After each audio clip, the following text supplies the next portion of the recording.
Now you're all probably sitting around just relaxing after the big game. But you know all that food you just jammed down your throat while watching that Super Bowl? You're not going to believe how much physical activity you have to exert to burn off that junk food. Potato chips, just 2 handfuls, you'd have to run 45 football fields to burn those off.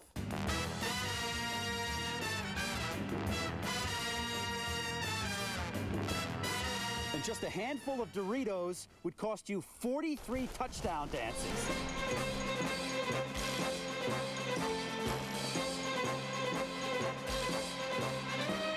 Now, I'm sure chances are you've had one of these while you're watching the big game.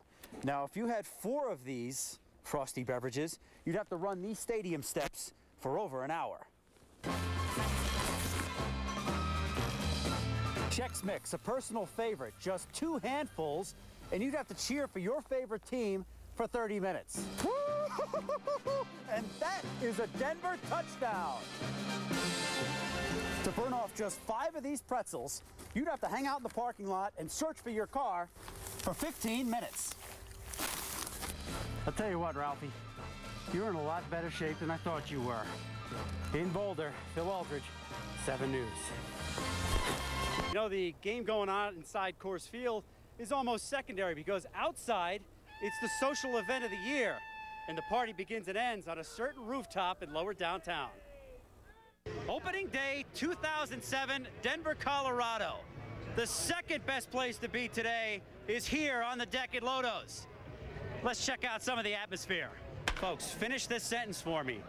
Opening day is? Opening day is America. And what are you drinking there? I'm drinking a Coors Light. You realize what time it is? It's 11:28, Steve. Not in Chicago. I have found the prettiest ladies on the rooftop of Lodo's. Ladies, yes. If you could do me a favor, finish this sentence. Opening day is? Should be a holiday. I agree. Sir, we have a problem here on the deck. Coors Field, not Bud Light Field. What's up? Bud Light, he bought it for me. It was free. That's all I gotta say. 3, 2, 1. Should opening day be an unofficial national holiday? Definitely in Colorado, for sure, without question.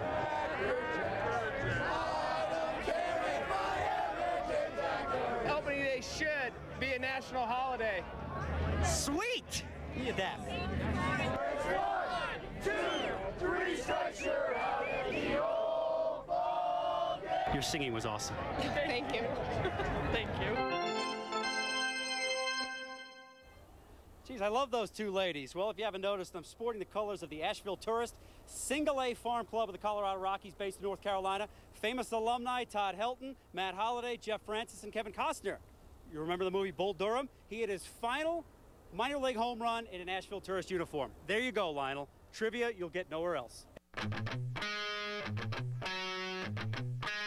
What began as the only competitive outlet for the Rebels and Renegades on the mountain,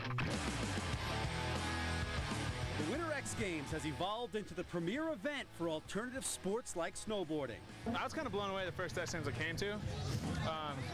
You know, it does get a little bit bigger every year, and they do a little bit better job covering it every year, and riding gets a little bit better every year. For the past 10 years, the X Games has provided the biggest stage for these unique athletes to compete on. But now the Olympics are in the mix. So which means more to these guys? An X Game gold or an Olympic gold? You know, it depends. I mean, you get a lot more perks with the gold medal from the Olympics, that's for sure. Probably the Olympics. I mean, it's a little harder one to get into, but the X Games is a great event and it's here for us every year, so it's one of the best. You know, winning a gold medal, the Olympics is bigger. You know, I mean, that's like international, you know, recognition. Way more people, I think, tune in because it is the Olympics, and so many people, say, down in Texas who might not really have snowboarding much. The Olympics kind of brings it to their door. But with all that Olympic attention, there is a price to be paid. Sometimes it kind of feels like the Olympics just kind of put it in there because for ratings. So, I mean, they don't exactly get it, and they don't, you know, they're not really for riders by riders. And the X Games is, you know, it's kind of our big competition every year. But Olympics are great. I mean, it's just, this is more pure to the sport. Luckily, like the riders who have been going to the Olympics, such as Cass, such as like, you know, even White, you know, they have enough like core credibility. They're good kids, but they're also, you know, punk rockers at heart. In Aspen, Phil Aldridge for Sunday Sports Extra. We'd now like to unveil the Furniture Row Racing's 2007 NASCAR Nextel Cup car, number 78. It's year 2 of the Furniture Row Racing team, and the boys are getting ready for Daytona. We learned so much last year, you know, and we're just ready to get going this year. It's all new. We got a lot of new things at the race team, you know, a lot of new employees from the East Coast. So I think we're better than we were last year. Now we just got to go get on the racetrack. I'd like to introduce Mr. Kenny Wallace. NASCAR veteran Kenny Wallace is back behind the wheel. So is Joe Garrone. He'll manage the team this season. And they've brought in a new crew chief from North Carolina. This team has, you know, unlimited potential, and with racing so much on the West Coast anymore, being in Colorado is not that big a deal. Guy is just one of 5 new additions to this year's team, and they've purchased new equipment for the shop as well. That is sure to make the number 78 more competitive in 007. We do have a different outlook now. We expect to qualify for the races. If we miss a race, it's not going to be that we think we should miss a race. We plan on making all the races. And when we're in the races, we plan on being a lot more competitive. You know, I tell everybody, hey, look, we need to gain 300%. We gain 100% just from the off-season hirings. You know, we have new talent in the race shop. So this year, you know, our goal is to make sure we're in the top 35 in the points. That guarantees us a starting spot every week. The future is still unknown, but one thing is for sure. Kenny will always have a sense of humor. Phil, hey, Phil, what are you doing? We get 250 grand for stickers those size. You need to pay up, buddy. 250. I saw the other stickers. I thought it would be cool. Oh, so you think since you see other stickers, you start putting stickers all over my race car? I'm sorry, Kenny. I'm out of here. Hey, you can't blame a guy for trying. In Denver, Phil Aldridge, 7 Sports. You get to hang out with your friends, and you also get to do a really unique sport. You can learn lots of tricks, and you could really have fun.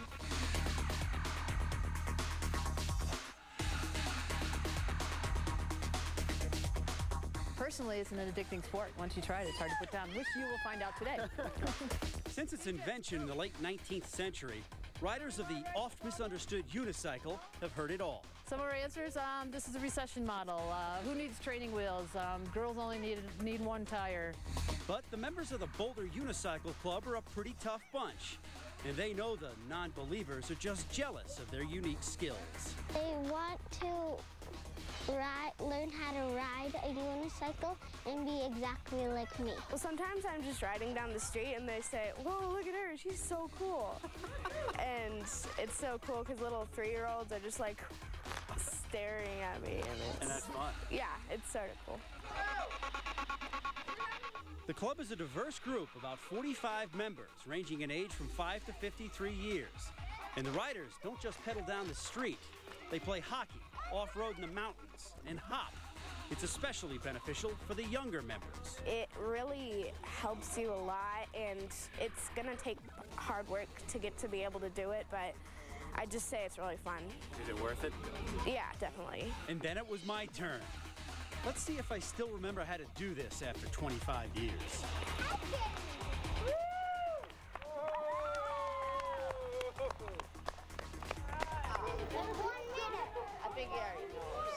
Oh, from the mouths of babes. I have Sergio. I just have a lot. They're hard to read. I think golfers, we were talking, are so much more personable than all the other major sports. Baseball players, some of them sign, but nothing like this. All the top guys are taking time for the kids. I think it's awesome. Ernie Els, Retief Goosen, players all over. Who is the nicest golfer that you met that signed your flag today? Do you remember his name? Sergio. Sergio, the guy just by? He's a pretty big star, isn't he? Uh-huh. Thank you. You got Sergio. Can you tell me who you have on your flag there? Who autographed your flag? Right here, Ben. Who is Ben? I don't know. I've met a lot of nice ones, but I'd have to say Davis. Davis Love III? Yeah. Have there been any guys that haven't been so nice and may have blown you off? Yeah. Any names? No. It's really cool. I look up to these guys since I was 7, and it's really cool to meet them. How old are you now? I'm 15. 15. Yeah. 8 years. Yep. What is the most fun about getting these autographs from these professional golfers? You just know that they're really good and you look up to them. Shin guards, old enough to vote. Shoulder pads, old enough to drink. Throughout practice, might be a drill or two where you can just, pass the puck. Okay. Here we go. It's my big chance, a tryout with the DU Pioneers, one of the top college hockey teams in America. For those of you who don't recall what I told you in the locker room, this is Phil. Phil's from Channel 7. He's going to participate with us a little bit. And like the new kid at school, everybody wanted to know my story. I told freshman Rhett Rockshani that I was recruited by Coach Gwozdecki in 1981. Go to that net, Phil. Go to that net, Phil. Jeez. What the hell was that? Come on, Aldridge, get your head in the game here. I don't think the coach is too impressed. I better try harder to keep up with these boys.